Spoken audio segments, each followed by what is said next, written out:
அவன் தான்டா பெரிய வேலையை பண்ணி விட்டு போயிட்டான் அப்படின்ற மாதிரி போன வாரம் ஜெர்மனியில் பார்லிமெண்ட்ல ஒரு லா பாஸ் பண்ணியிருக்காங்க. எத்தனை பேருக்கு இது தெரியும்னு எனக்கு தெரியல. போன கவர்மெண்ட் இருக்கும்போது ஜெர்மனியில் புதுசாக ஒரு லா கொண்டு வந்தாங்க. சர்டைன் எலிஜிபிலிட்டிஸ் இருந்துச்சுன்னா 3 வருஷத்துலேயே உங்களுக்கு சிட்டிசன்ஷிப் தரலாம் அப்படின்ட்டு. அந்த லாவை தூக்கி விட்டாங்க. ஸோ இப்போ either you have to take it in 5 years or 8 years. பழைய லாவே வந்துருச்சு. எதனால இதை தூக்குனாங்க அப்படின்றது பார்த்தீங்கன்னா, மக்கள் உள்ள வரக்கூடாதா அப்படின்றதுக்காகவா நீங்க கேட்டீங்கன்னா இல்ல.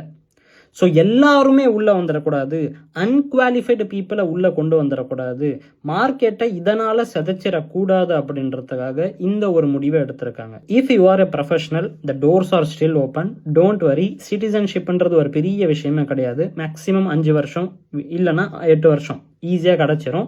Only focus on developing your skills. Because the German government என்ன பிளான் பண்ணிட்டு இருக்காங்க அப்படின்னா, இந்த டைமில் ஆட்டோமொபைல் செக்டாருக்கு கண்டிப்பாக நம்மளோட சப்போர்ட் தேவை அப்படின்ட்டு they are spending millions of euros on research and everything to develop the market and bring it back to its own nature. So இந்த மாதிரி அப்டேட்ஸ் உங்களுக்கு வேணும் அப்படின்னா சேனலை ஃபாலோ பண்ணிக்கோங்க. ப்ளஸ் உங்களோட கருத்துக்கள் ஏதாவது இருந்தால் கமெண்ட் செக்ஷனில் கமெண்ட் பண்ணுங்கள்.